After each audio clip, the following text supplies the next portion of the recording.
नसल्ली व नसल्लिम अला रसूलिल करीम अम्मा बाद फ़अऊज़ु बिल्लाहि मिनश शैतानिर रजीम बिस्मिल्लाहिर रहमानिर रहीम।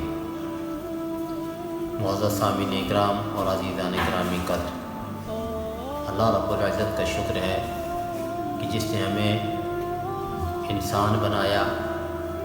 इंसान बनाने के बाद हमें अपने प्यारे हुज़ूर नबी अकरम सल्लल्लाहु अलैहि वसल्लम का उम्मती बना दिया। दोस्तों, अल्लाह तबारिक व तआला ने अर्श, फ़र्श, ज़मीन और कायनात की हर चीज़ बनाने से पहले अल्लाह तबारिक व तआला ने अपनी कुर्सी बनाना चाही। तो अल्लाह तबारिक व तआला ने अपने अर्श की कुर्सी जहाँ रखनी थी उस अर्श की बैग पे अल्लाह तबारिक व तआला ने एक जुमला लिखा और वो जुमला था इन्ना रहमती सबक़त ग़ज़बी, कि मेरी जो रहमत है वो मेरे गुस्से पर गालिब है। तो ये इतना प्यारा जुमला है कि इसका मतलब और मीनिंग अगर हम देखें तो वही ये बता रहा है कि अल्लाह तबारिक व तआला अपने मखलूक के साथ कितनी मोहब्बत करता है। अल्लाह तबारिक व तआला अपनी मखलूक के साथ कितना नरम गोशा रखता है। आज अगर हम देखें तो एक माँ जो है अपने बच्चों के लिए किस तरह जान देती है। एक बाप दिन रात मेहनत करके कमाता है तो अपने बच्चों के लिए। एक जानवर जो है जिसको कोई सेंस नहीं होती लेकिन वो भी देखे तो अपने बच्चों के लिए जान देते हैं। तो गर्ज़ अगर ये बहुत सी मिसाल आप देखें कि किसी भी इंसान का, जानवर का, चरिंद का, परिंद का अपने बच्चों के लिए जान देना, ये फ़कत अल्लाह तबारिक व तआला की जो रहमत है 100% उसमें से ये एक हिस्सा अल्लाह तबारिक व तआला कहते हैं कि मैंने दुनिया पर निछावर किया,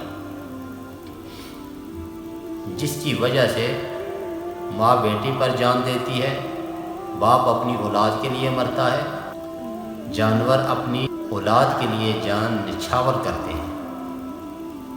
पिछले दिनों हिरन का वाक़या सामने आया कि वो हिरन जो है पानी में, उसका बच्चा जो है पानी में चल रहा था, मगरमच्छ जो है उसको पकड़ने के लिए आ रहा है तो उसकी माँ जो है, जो हिरन थी, वो ख़ुद कूद के उसके आगे आ गई कि मुझे खा लिया जाए और मेरे बच्चे को छोड़ दो। सर ये एक ममता का आलम है। तो ये क्या है? ये वो एक हिस्सा जो अल्लाह तबारिक व तआला ने यहाँ दुनिया पर निछावर किया है, जिस वजह से हर इंसान अपने बच्चों पर जान निछावर करता है।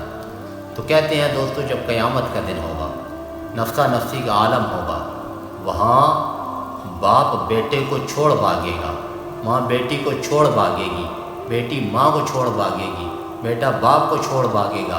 क्यों? कि वहाँ हर शख्स चाहेगा कि मेरी जान बच जाए, मैं जन्नत में दाखिल हो जाऊँ।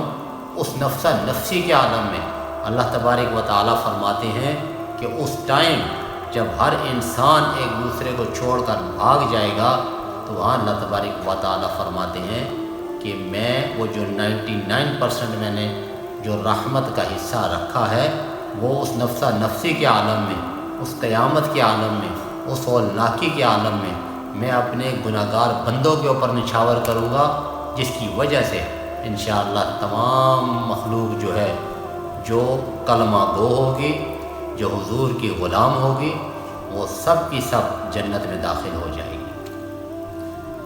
अब मकसद बयान करने का फ़कत हमारा ये है कि अल्लाह तबारिक व तआला तो बहुत रहीम है, बहुत करीम है।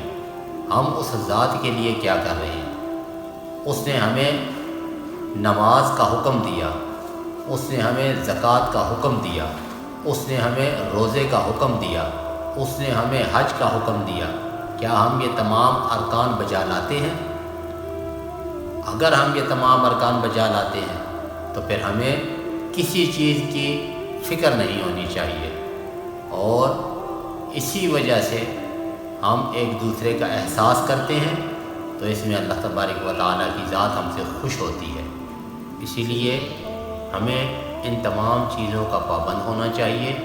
رمضان المبارک کی یہ مبارک گھڑیاں گزر رہی ہیں ہم سے، ہمیں چاہیے کہ ہم اللہ تبارک و تعالیٰ کے حضور گڑ گڑائیں، عزت و انکساری کریں، توبہ و استغفار کریں کہ اللہ تبارک و تعالیٰ ہمارے گناہوں کو معاف کرے اور ہمیں نیکی کرنے کی توفیق عطا فرمائے، تاکہ ہم سب جو ہم سے گناہ ہو چکے ہیں اللہ تبارک و تعالیٰ ہمارے ان گناہوں کی معافی ہم کو عطا کر کے ہمیں جہنم سے بچا کر جنت کا مستحق بنا دے۔ ما علینا